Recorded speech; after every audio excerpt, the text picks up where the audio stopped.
በአማራ ክልል የጸጥታ ሁኔታ ተባብሶ ቀጥሏል። በዚህ ሰበር ዘገባ በአንድ በኩል መካነ ሰላምና ደንበጫ ጨምሮ በተለያዩ የከተማና የገጠር ግንባሮች ላይ የተከሰቱትን ኃይለኛ ውጊያዎችና የቁጥጥር ለውጥ ክሶችን እንዘግባለን። በሌላ በኩል ደግሞ በወልዲያ አካባቢ በደረሰው ሽንፈት ምክንያት በከፍተኛ ወታደር አመራሮች ላይ እርምጃ ተወስዷል የሚል አሳሳቢ ክስና ለሰራዊቱ እየተሰጠ ያለውን የስነ ልቦና ትንታኔ እንመለከታለን። በተጨማሪም በጎንደር በባህር ዳር መስመር ላይ ከዝርፊያና ውንብድና ጋር በተያያዘ የተላለፈውን የመንገድ መዝጋት አስቸኳይ ትዕዛዝና በባህር ዳር ከተማ ውስጥ ባሉ አስተዳደር አካላት ላይ የቀረበውን ከባድ የሰብአዊ መብት ሙስና ክሶችን እናቀርብላችኋለን። እነዚህን ሁሉ የያዘ ዘገባ በአንድ ላይ አጠናክረን ከነ ሙሉ ዝርዝር ዜናው ጋር ከምንጩ ከመሰረቱ ይዘንላችሁ ቀርበናል። አሁን በባህር ዳር ከተማና በአካባቢዋ የአስተዳደር አካላት ላይ ስለተከሰቱት ከባድ ክሶችና የጸጥታ ኃይሎች እንቅስቃሴ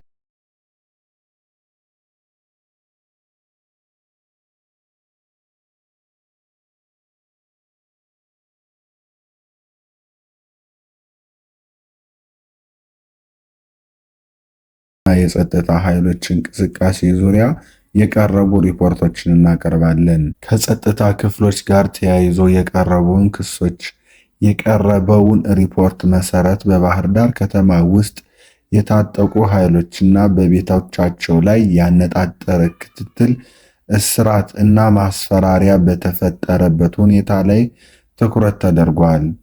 ሪፖርቱ እንደሚጠቁመው ከክልሉ ከፍተኛ አመራሮች ትዕዛዝ እየተቀበሉ ነው የተባሉ አንዳንድ ግለሰቦች የጸጥታ አካላት መጠቀም በእስረኞች ላይ በገንዘብ ክፍያ ዙሪያ ድርድር በማድረግ ተሳትፈዋል የሚል ከባድ ክስ ቀርቦባቸዋል። እነዚህ ድርጊቶችን ገንዘብ ያልከፈሉ ግለሰቦች የህይወት መጥፋትና ማሰቃየት ጨምሮ ወደ ከፋ ደረጃ እንደሚደርሱ ሪፖርቱ ላይ ተገልጿል። እነዚህ ክሶች በሺዎች የሚቆጠሩ ወጣት ህይወታቸው ነክተዋል ተብሏል። ሪፖርቱ በመቀጠልም በአንዳንድ ግለሰቦች ላይ የተነሱ የሙትና የሀብት ማፍራት ክሶች ላይ ያተኩራሉ። ከዚህ በፊት በዝቅተኛ ስራ ላይ የነበሩ ግለሰቦች ከዚህ ክስ ጋር በተያያዘ ስራ መሰራት ከጀመሩ በኋላ የበርካታ ሆቴሎችና የንግድ ተቋማት አስተዳደር ላይ ተቆጣጣሪ ሆነዋል የሚል ውንጀላ ቀርቧል። እነዚህ ንብረቶችን የህግ ማስፈጸሚያ ስራዎችን ለመደገፍ ወይም ለመደራደሪያ እያገለገሉ እንደሆነ በክሱ ላይ ተጠቅሷል። ሪፖርቱ አንድ ቁልፍ ተሳታፊ የነበረው ግለሰብ ከአማራ ክልል ከፍተኛ የመንግስት የሥራ ኃይሎች ቤተሰብ እንደሆነ ተገልጿል። ይህ የስልጣን እና የጸጥታ መዋቅር ተጠቅሞ ገንዘብ መቀማትና ሚኒሻዎችንም መመልመልን ጨምሮ በአስተዳደር ላይ የሚደረጉ እንቅስቃሴዎችን ይደግፋል የሚል ክስ አስከትሏል። ይሄ ኢንፎርሜሽን የምንዳደርሳችሁ ኢንፎርሜሽን በስነ ስርዓት የሆነውን ነገር ነው የምናወራ፣ ያልሆነ ነገር አናወራ። የምናወራችሁ ነገር ማለት ነው ክስ ምናምን እያልን ቃላቱን የምንቀያይረው ከአሁን በፊት የነበረውን 1 ሚሊዮን የሞላውን ቻናላችን የተዘጋብን ኬዝ በእንደዚህ አይነት ኬዝ ስለሆነ ነው። መሳሪያ ስለምናሳይ ያለውን ነገር እየተሳደብን እየሞለጭን ስለምናወራ በዛ ምክንያት ስለሆነ ነው እንጂ የሆነ ነገር ነው በቃ እኛ የምንናገረው ነገር። ይህን ራሱ ገና አሁን በቅርቡ ስለተከፈተ ይህን ያክል ቼክ አይደረግም በሚል ሐሳብ ነው እንደዚህ እንትን የምንላችሁ እና ያለው ነገር የዚህ አቀራረቡ ላይ ምንም አይነት ሐሳብ እንትን እንዳይላችሁ ለማለት ፈልገን ነው። እና ይሄ ሰውዬ በጣም አደገኛ ሰው ነው፣ እንደምታዩት ነው። ማያደርገው ነገር የለም። የባህር ዳር ሰው ያውቋል በጠቅላላ ምንም እንትን የለውም። ሀገር ያስመረረ ሰው ነው። ወደ ቀጣዩ ዜናችን እንለፍሽ። አሁን በአማራ ክልል የተለያዩ ግንባሮች ላይ በተካሄዱት ወታደራዊ ግጭቶች ዙሪያ ከአፋብኃ ቴዎድሮስ ዕዝ የወጣውን ሪፖርት እናቀርባለን። ሪፖርቱ መስከረም 23 ቀን 2018 የተካሄደ ሁለት ዋና ዋና ክስተቶችን ያመለክታል። ቴዎድሮስ ዕዝ የ8ኛ እና 9ኛ ክፍለ ጦር ከሚኒሊክ እዝ ጋር በጋራ ባደረጉት የተቀናጀ ጥቃት መካነ ሰላም ከተማን ሙሉ በሙሉ መቆጣጠራቸውን አስታውቀዋል። ሪፖርቱ እንደሚያመለክተውም በተካሄደው ውጊያ በርካታ ቁጥር ያላቸው የመንግስት ኃይሎች የሰው ኃይል ኪሳራ ደርሶባቸዋል። የጥምር ኃይሉ ከተማዋን መልቀቅ የጀመረበት የመንግስት ኃይል በመሃል በማስገባት የተሳካ ወታደራዊ እንቅስቃሴ ማድረጉን ገልጿል። በተመሳሳይ ቀንም ምዕራብ አማራ ቀጠና የሚንቀሳቀሰው የኢንጂነር ክበር ተመስገን ብርጌድ በደንበጫ ከተማ ውስጥ ባለው የመንግስት ኃይል ላይ ጥቃት አድርሷል። የፋኖ ኃይሎችም በደንበጫ በተፈጠረው ግጭት ከፍተኛ ቁጥር ያለው የመንግስት ኃይል የሰው ኃይሉን ኪሳራ እንዳደረሱም ዘግበዋል። 6 ክላሾችን የጦር መሳሪያ መማረኩን አስታውቋል። 4 እግረኛ ወታደሮችን ከሙሉ ትጥቃቸው ጋር እጅ ሰጥተዋል ተብሏል። በድምሩ 10 ክላሾችን ገቢ በማድረግ ሪፖርቱ ያመለክታል። ይሄ በጣም የሚገርም ስትራቴጂ የተሰራበት ስራ ነበረ። ግን አሁን ያለው ሙሉ ዘገባ በምን አይነት መንገድና ማን እንዴት እንደተረሸነ ያለውን ነገር ለማብራራት በጣም ያዝ ያደርጋል። ደንበጫ ላይ የነበረው በጣም አስቀያሚ የነበረ ትንቅንቅ ነበረ። የመንግስት ኃይሎችም በአካባቢው የነበሩትን ከዛ የነበሩትንም አንዳንድ ሰዎችንም ይዘው ነበረ። ይሄ መንገድ ላይ ሲሄዱ ምናምን ሽፍታዎቹን ማለት ነው ስመፋን የሆኑትን መንግስት ያዘጋጃቸው ሚኒሻዎች ምናምን ሁሉ ተይዘው ተናዘዋል። ቪዲዮ አለ ሙሉ በሙሉ ቴሌግራም ቻናላችን ላይ ማግኘት ትችላላችሁ ሙሉን ለማወቅ።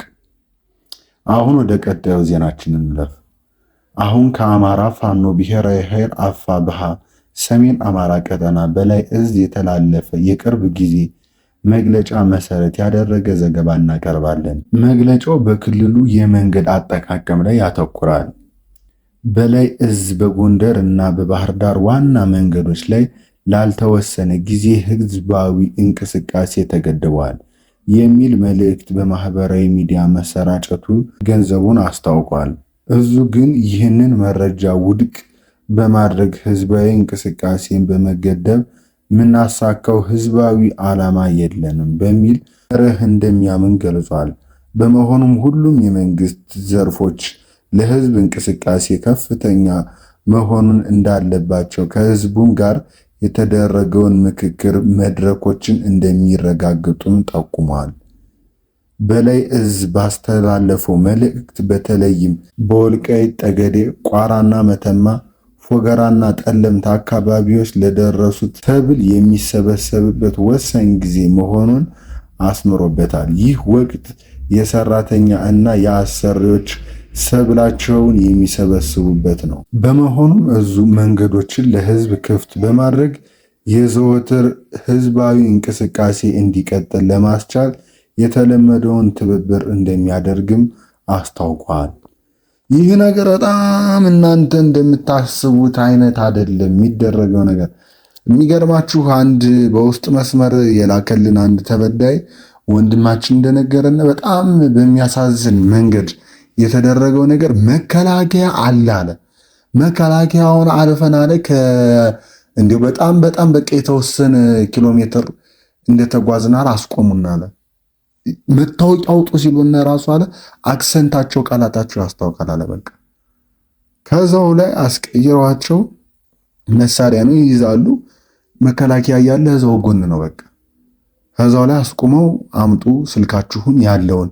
የሚገርሙ በጣም የሚያሳዝነው ነገር ብር ተወስዶ ይሄ ሁሉ ስልክ ተወስዶ ቀለበት አይቀራቸው ሰዓት አይቀራቸው ይሄ ሁሉ ተወስዶ ሌላ ነገር ይኖራል በሚል ቦርሳ ይበረብራሉ። ይሄ አሁን ምን የሚሉት ነገር ነው? አሁን ፋኖ እንዴት እንደዚህ በዚህ ልክ እንደዚህ እንዴት ያደርጋል? እናንተ ስታስቡት ይሄ ሆን ተብሎ መንግስት ያዘጋጃቸው ኃይሎች ናቸው። ከዛ ደግሞ ስናልፋሉ ሚኒሻዎች የምናውቃቸው ሰዎች ራሳቸው እያዙ ይወስዳሉ፣ ሲፈልጉ ሰው ይገላሉ። ይሄ ሁሉ የሆነ ፋኖ ነው እየተባለ ነው። ቢያንስ አሁን ላይ እንደተባለው የሰመር ጊዜ ነው። አሁን ይሄ እህል ምናምን የሚሸከፍበት ጊዜ ስለሆነ ሰብል የሚሰበሰብበት ሰዓት ስለሆነ ይህንን ለማድረግ በቃ አሁን ያለውን እንቅስቃሴ መገደብ መገደብ ሲባል ለማረጋጋት ማለት ነው። ምክንያቱም በጣም በብዛት ነው የሚሄድ ወደ እርሻ ቦታ ምናምን እንደምታውቁት ስለሆነ ያንን ለማድረግ ሲባል የተወሰነ ጥናት ይደረጋል። እስኪ ያለው ነገር ኢንፎርሜሽን ዝም ብሎ እንዳይባክን ያለውን ነገር ከሆነ በኋላ ደግሞ የታሰበውን የምናሳውቃችሁ ይሆናል። አሁን ወደ ቀጣዩ ዜናችን እንለፍ። በሰሜን ወሎ ዞን በተካሄደው ውጊያዎች ዙሪያ በኢትዮጵያ መከላከያ ሰራዊት ሰሜን ምዕራብ እዝ ውስጥ ተወስደው በነበሩ እርምጃዎች ላይ የወጣውን አሳሳቢ ዘገባ እናቀርባለን። በአመራሮች ላይ የተነሳውን የኃላፊነት ክስ ሪፖርቱ እንደሚያመለክተው ሰሞኑን ወልዲያ ጨምሮ በሰሜን ወሎ ዞን በተደረገው ውጊያዎች ለደረሱት ወታደራዊ ሽንፈትና ኪሳራ ተጠያቂ ናቸው የተባሉት 28ኛ ክፍለ ጦር መከላከያና የበታች ወታደሮች አመራሮች ላይ ደረቅ እርምጃ እንደተወሰደባቸው የመረጃ ምንጮች ጠቅሰዋል። የተወሰደባቸው እርምጃዎች ተረሸኑ የተባሉት አመራሮች አብዛኛዎቹ የአማራ ተወላጅ እንደሆኑ የተገለጸ ሲሆን ከእነዚህ አመራሮች በተጨማሪ የፋኖን ትጥቅ መመከት የሚችል የውጊያ ንድፍ አውጥታችኋል አላወጣችሁም የተባሉ ወታደራዊ አዋጊዎች ላይ እርምጃ መወሰዱን ተገልጿል። ሰሜን ምዕራብ እዝ በሰሞኑ ውጊያ ሙትና ምርኮኛ ከሆኑት የተረፉ ወታደሮች ሰብስቦ የስነ ልቦና የአቅም ግንባታ ስልጠና እየሰጠ መሆኑ ታውቋል። ስልጠናው እየተሰጠ ያለው በወልዲያ ከተማ ሲሆን ከመከላከያ ተቋማት መምህር የመጡ የስነ ልቦና አማካሪዎች ናቸው። በስልጠናው ወቅትም ለወታደሮች በተደጋጋሚ የተነገሩት ዋና ዋና ነጥቦች የሚከተሉት ናቸው። ፋኖ ብቻውን አልመታችሁም፣ የኤርትራ ሻዕቢያ ጦር አጋዦች ነው። ብቻውን ቢሆን በዚህ ልክ አያጠቃችሁም ነበር። የእናንተን ጀግንነት እናውቃለን። ጥቃቱ ለመከላከል የቻላችሁትን ሁሉ አድርጋችኋል፣ ኮርተንባችኋል። ፋኖ አስርጎ ያስገባቸው አመራሮች ናቸው ለጥቃት ያጋለጧችሁ፣ ተለይተው እርምጃ ተወስዶባቸዋል። በስልጠናው ከሰራዊቱ መካከል አንዳቸው ለዚህ ትንታኔ ተቃውሞ ማቅረባቸው ተጠቁሟል። እነዚህ ወታደሮች ጥቃት የተሰነዘረባቸው ፋኖች እናውቃቸዋለን፣ ሌላ ኃይል ተጨምሮባቸው በሚል ራሳችንን ማሟኘት አንፈልግም። ከዚህ ይልቅ መንግስት ለችግሩ ፖለቲካዊ መፍትሄ ያስቀምጥ የሚል አቋም በመወሰናቸው ከስብሰባው አዳራሹ እንዲወጡ ተደርገዋል። ቀጣዩ ዕጣ ፈንታቸው ምን እንደሆነ አልታወቀም። ያለውን ነገር ምን ሊሆን እንደሚችል ለእናንተ እንተው፣ እናንተም ተወስዳችሁ ነው ምናምን በሚል ኬዝ ምንም ማለት አይደለም። ለነሱ ሞቱ ይላሉ።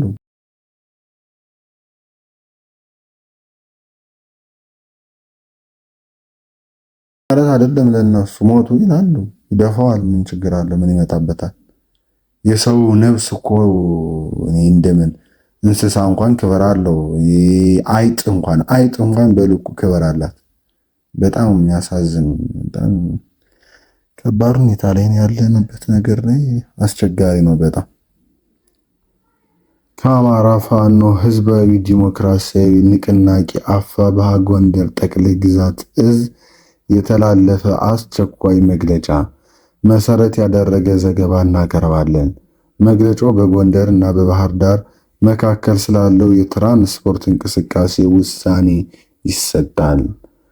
የአፋብኃ ጎንደር ግዛት መስከረም 24 ጀምሮ ላልተወሰነ ጊዜ ባህር ዳር ወደ ጎንደር የሚደረገውን ማንኛውም የተሽከርካሪ እንቅስቃሴ አምቡላንስንም ሳይጨምር እንዳይደረግ አስታውቋል። እዙ ይህንን አስቸኳይ ውሳኔ የወሰነው በመንገዶች ላይ በተደጋጋሚ በተከሰተው ውንብድና፣ ዘረፋና ተሳፋሪዎችና ሾፌሮችን የማገት ድርጊት ምክንያት መሆኑን ገልጸዋል። ኃይሉ የዚህ ድርጊት መከሰስ በሁሉም አካባቢዎች የሚታይ ቢሆንም በተለይም በጎንደርና በባህር ዳር እጅግ አስቸጋሪ በመሆኑና ተደጋጋሚ የህዝብ አቤቱታ በመቅረቡ ለውሳኔው መሻት ሆኗል።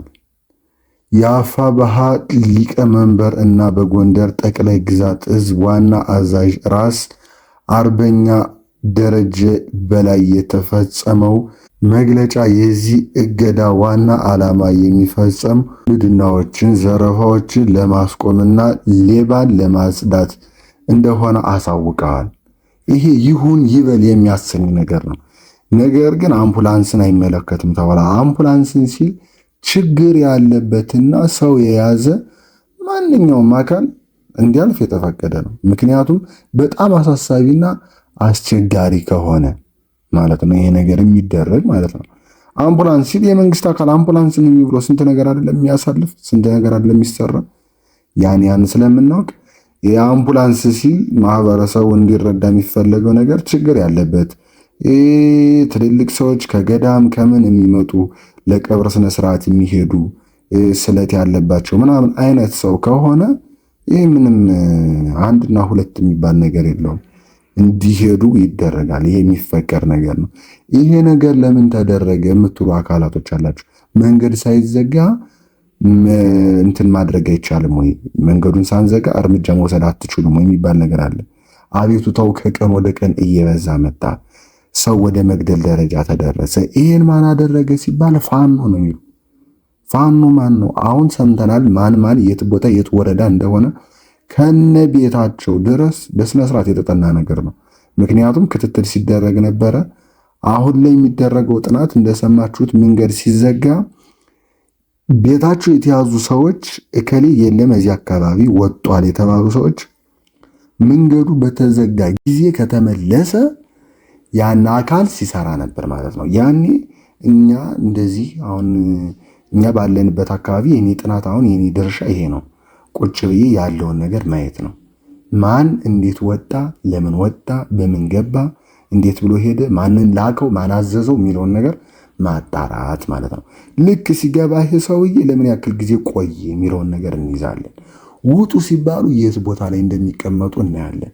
ያኔ እኛ የሚያዘውን ነገር ተይዞ ምሽግ ይያዛል። መደረግ ያለበት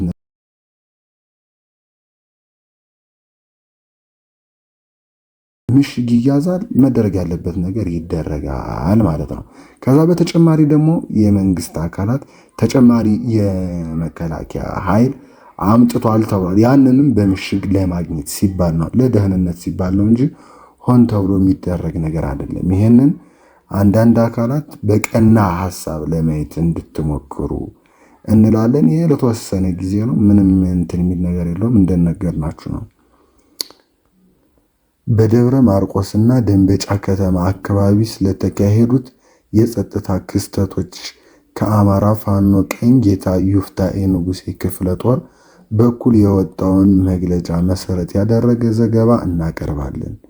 የንጉሥ ተክለ ሃይማኖት ብርጌድ ቃል አቀባይ ፋኖ ባየ ሸፈራው ባስተላለፉት መግለጫ መሰረት በደብረ ማርቆስ ከተማ ውስጥ ባሉ የመንግስት የጸጥታ ኃይሎች ላይ የተከታታይ ጥቃቶች እየተፈጸሙ መሆኑን ተገልጿል። በዛሬው ዕለት በሌሊት ብርጌዱ ደብረ ማርቆስ ከተማ በመግባት በቦሌ ውሃጋን አካባቢ የጸጥታ ኃይሎች ሲጠብቁ በነበሩት የመንግስት የጸጥታ አካላት ላይ ጥቃት አድርሷል። በዚህ ጥቃት አንድ ወታደር መገደሉንና 5 መቁሰላቸው ተገልጿል። በተመሳሳይ ቀን ከቀኑ 8 ሰዓት አካባቢ በቀበሌ 8 ላይ በነበረው 2 ሚኒሻዎች እና 1 ፖሊስ ላይ ጥቃት መፈጸሙን ሪፖርቱ ያመለክታል። በዚህ ክስተት 2 ሚኒሻዎች መገደላቸውንና 1 ፖሊስ መቁሰሉ ሲገለጽ 1 ኮሪያ መሳሪያ መማረኩ ተጠቁሟል። ቃል አቀባዩ ህዝቡን በተለየ መልኩ የሚያንገላቱና ለመንግስት አስተዳደር ዘብ የቆሙትን በማጥቃት የከተማዋን ውስጥ ኦፕሬሽኖች እንደሚቀጥል አስታውቋል።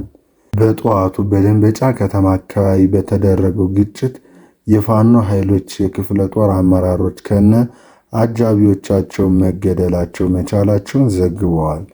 በዚህ ክስተትም ምክንያት የመንግስት ሰራዊት አባላት እጅ የሰጡ መሆኑን ፋኖ በመግለጫው ላይ ጠቅሷል። በቃ የተሰራው ኢንፎርሜሽን እንደሰማችሁት ነው። ይህ ነገር በቃ በዚህ ልክ ኦፕሬሽኑን ፈጽመዋል። አንዳንድ አካላት አሉ። በጣም እኮ ነው የሚያሳዝን።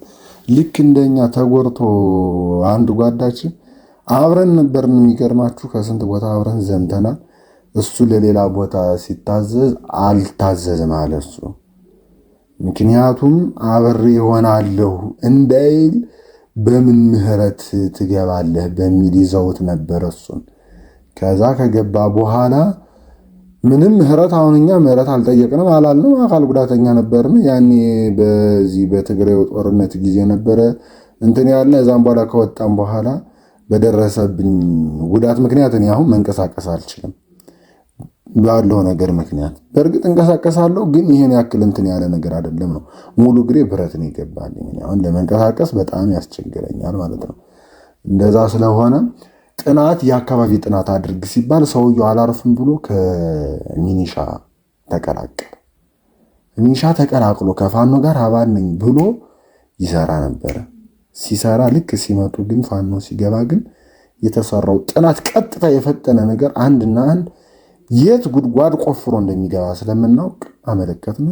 የድርሻውን አነሳ፣ ተደረገ። በቃ መደረግ ያለበት እና አንዳንዶቻችን የቆምንበት ዓላማ ለብር የሆኑ አካላቶች አሉ። በቃ በጣም የሚያሳዝነው ነገር አንድነት አጣነ። በቃ ግን በዛው ልክ ይሄ ደግሞ ምንም ማብቂያው የማያልቅ መሆኑን የሚያሳይ ነገር ነው ለማለት ነው።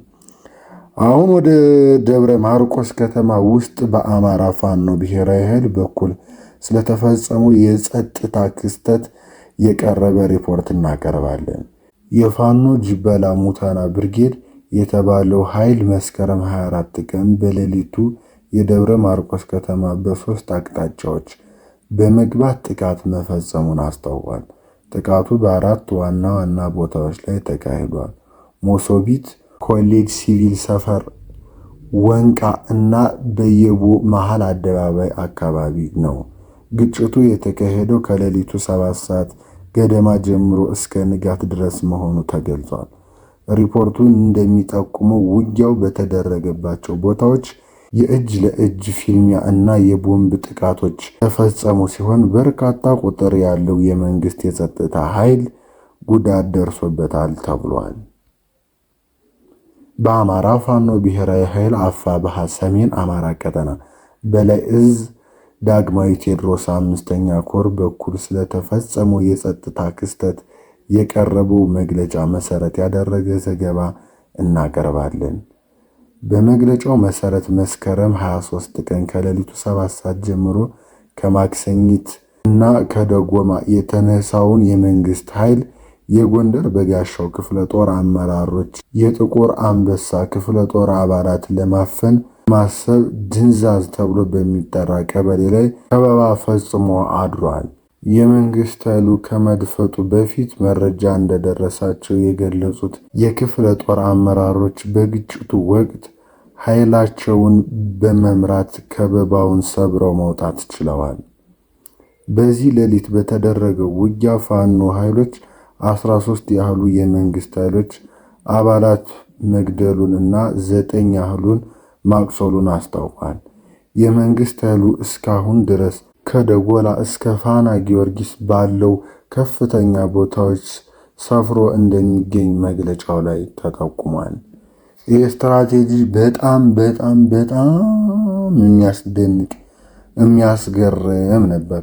ከአንበሳ አፍ ስጋ እንደማውጣት ማለት ነው። ከአንበሳ መንጋጋ ስጋ ማውጣት ማለት ነው። በጣም የሚገርምና የሚያስደንቅ ነበር። እንትን እውነት ለመናገር የተወሰነ የሰው ኃይል የተወሰነ ሰው ውጊያ እንደመሆኑ መጠን ሰው ይጎዳብናል። ይህንን ማወቅ አለባችሁ። ዝም ብሎ መቼም እኛኛ ብቻ ስንል የእውነትና የምር የሚመስላችሁ ነገር አለ። ይህ እውነት ነው። ግን ደግሞ አሁን እኛ አሸንፈናል ስንል አሁን እናንተ ለምሳሌ ከ50 ሰው እና 50 ሰው ቢጣላ ከዛ 30 ሰው ወድሞ ከዚህ 10 ሰው ቢወድም አሸነፍኩ ነው እንጂ የምትል ሰው ሞቶብኛል አይባልም።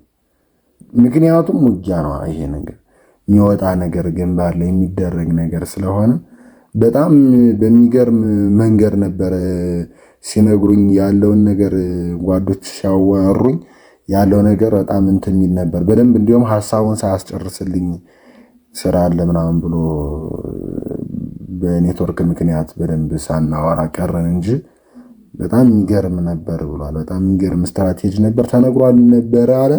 ግን በመሀል በተደረገው ያልታወቀ ኢንፎርሜሽን በሚል የተቀመጡት አጥኚዎች፣ ጆሮ ጠቢዎች አካላት፣ ደዋይ አካላት ላይ በተደረገ አገታ ምክንያት ትንሽ ተዘናግተው ነበር። ግን ምንም ቢሆንም በሚገርም ሁኔታ ነው ተሰብሮ የወጣ።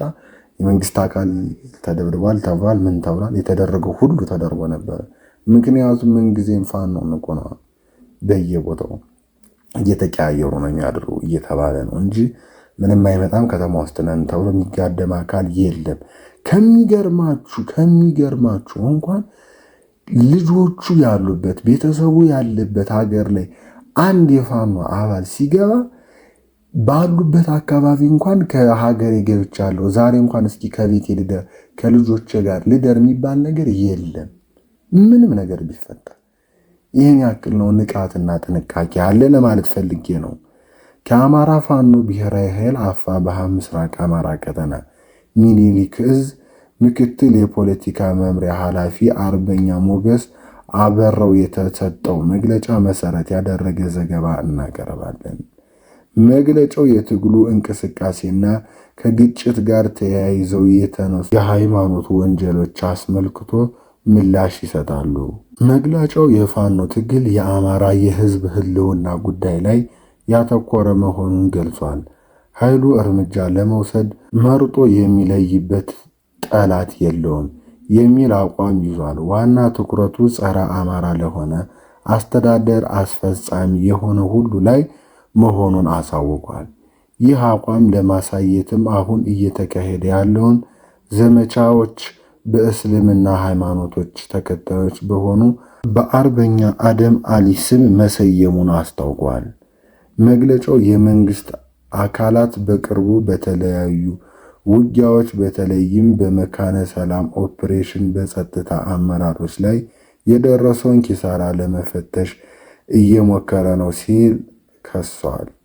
የአስተዳደር አስፈጻሚ የሆኑት ሙስሊም አመራሮች ላይ የተወሰደውን እርምጃ ፋኖ ሙስሊም ጠል እንደሆነ ለማስመሰልና የሃይማኖት ተከታዮችን እርስ በእርስ ለማጋጨት በማለት የተፈጠረ ሃይማኖታዊ አጀንዳ እንደሆነ ፋኖ ከሷል። ፋኖ የሃይማኖት ልዩነት ሳያደርስ የአገዛዙን አፈጻጸሞች በሚገባ ልክ እየቀጣ መምጣቱንና ይህ እርምጃ እንደሚቀጥልም አስታውቋል። መግለጫው ለትግሉ መነሻ ከሆኑት ክስተቶች መካከል በአማራነት ምክንያት ሕይወቷን ያጣችውን ሕፃን አንሻ የሚባል ታሪክ በመጥቀስ ሙስሊም አማራ ፋኖዎች በእህቶቻችን ስም በተሰየመ ዘመቻ በአማራ ማንኛውም ምክንያት የተሰጠውን ሁሉ ደም እየመለሱ መሆኑን አስታውቀዋል።